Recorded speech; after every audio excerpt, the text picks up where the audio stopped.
dessas técnicas de edição de vídeo. Bom, a minha proposta é a gente inverter um pouco a ordem do conteúdo que está no currículo, porque terminando genética a gente começa com evolução.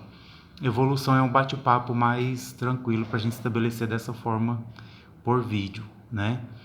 Então a minha proposta é essa, eu vou começar com evolução, quando retornarmos às aulas a gente retoma o conteúdo de genética, tá ok? Então, só lembrando que essa aula é para o nono ano de ciências e biologia da terceira série do ensino médio.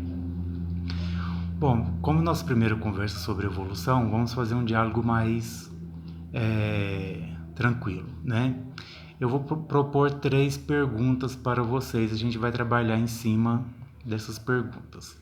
As perguntas clássicas, né, que acompanham a nossa vida. Quem nasceu primeiro, o ovo ou a galinha? Segundo, o grilo é verde porque vive na grama ou vive na grama porque é verde? Terceira e a mais polêmica de todas. O homem veio do macaco? O macaco vai virar homem? E aí? O que vocês acham?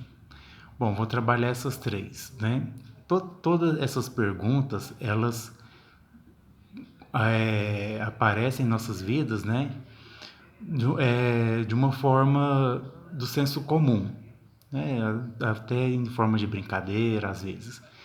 E eu vou dar uma visão, um senso científico a essas questões, porque elas têm respostas sim, principalmente na biologia. Bom, primeira pergunta, quem nasceu primeiro, o ovo ou a galinha? E a gente fica naquele impasse, né? Para ter a galinha precisa do ovo, para ter o ovo precisa da galinha. Esse é o senso comum dessa pergunta. Qual é o senso científico? O ovo, como um mecanismo reprodutivo, ele veio antes da galinha. As aves, vamos tirar a galinha da história e colocar as aves, né? As aves se reproduzem por ovos. Porém, numa escala evolutiva, quem surgiu primeiro? Os répteis, anfíbios e peixes vieram antes das galinhas. Todos esses se reproduzem por ovos, certo? Então a resposta é: o ovo, como mecanismo reprodutivo, ele surgiu antes do que as aves, né? Aí abre um outro leque de análise: como surgiu o mecanismo reprodutivo por ovos. É mais vantajoso, não é? Isso a gente aborda em outro vídeo separado porque é um assunto longo também. Vamos para a segunda. O grilo é verde porque vive na grama ou vive na grama porque é verde? Né? O que a ciência traz para a gente nessa questão? É uma questão meramente evolutiva, né?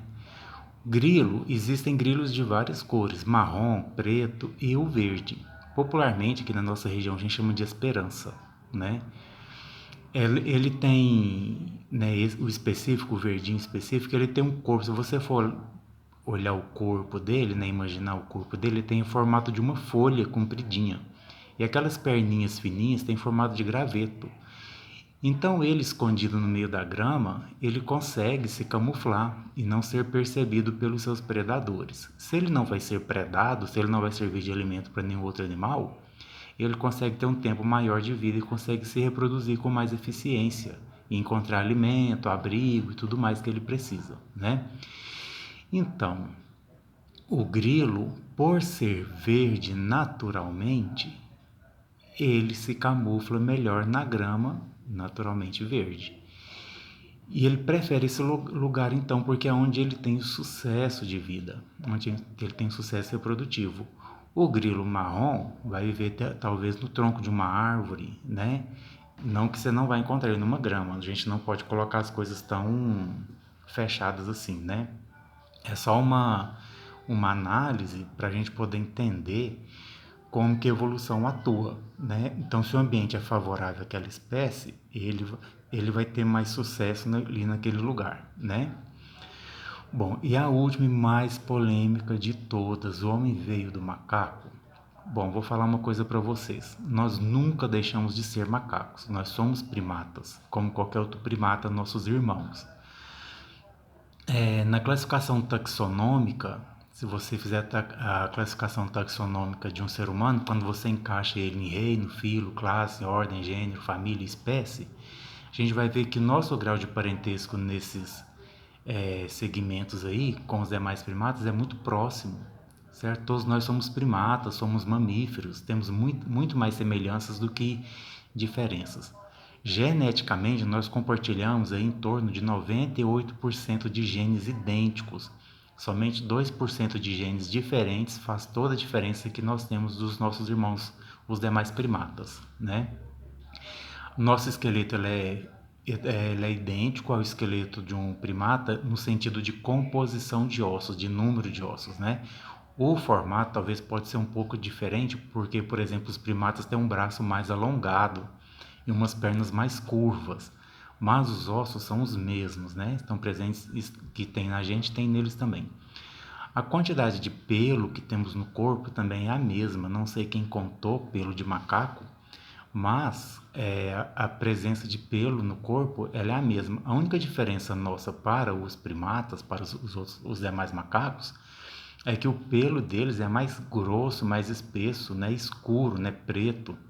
E o nosso pelo, ele é mais fininho, né, fiozinho, aquele fiozinho pequenininho.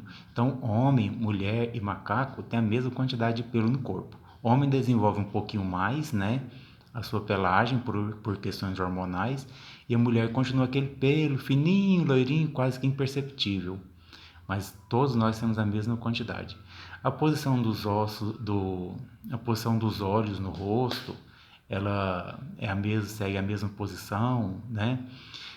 Posição das orelhas, o número de dentes na boca. Então, nós temos muita semelhança com eles, certo? Então, nós não somos nem primos, não, nós somos irmãos mesmo. Então, nós somos primatas, né? Aí a gente pergunta, mas o macaco está evoluindo? Sim, ele está evoluindo.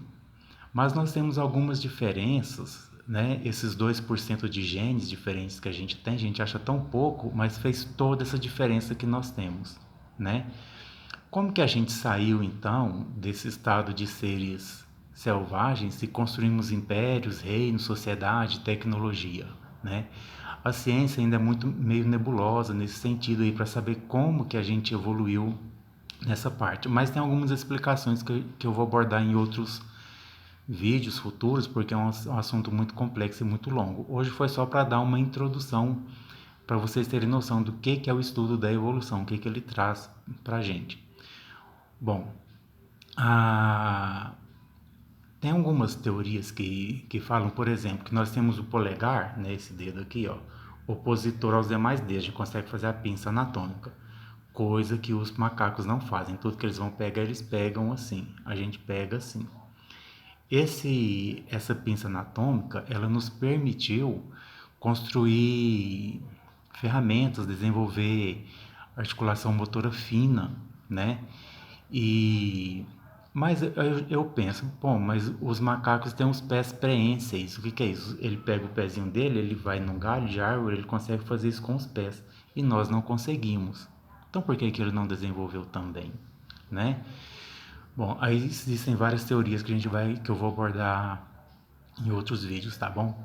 Mas sim, só para vocês terem uma noção, né, do quão interessante é essa questão das teorias evolucionistas, né? A aula de hoje foi só um bate-papo, tá bom, pessoal? Eu vou postar o vídeo no WhatsApp, se eu não conseguir postar lá, eu vou tentar postar no Facebook, eu vou ver uma melhor maneira de fazer esse vídeo chegar até vocês, tá bom?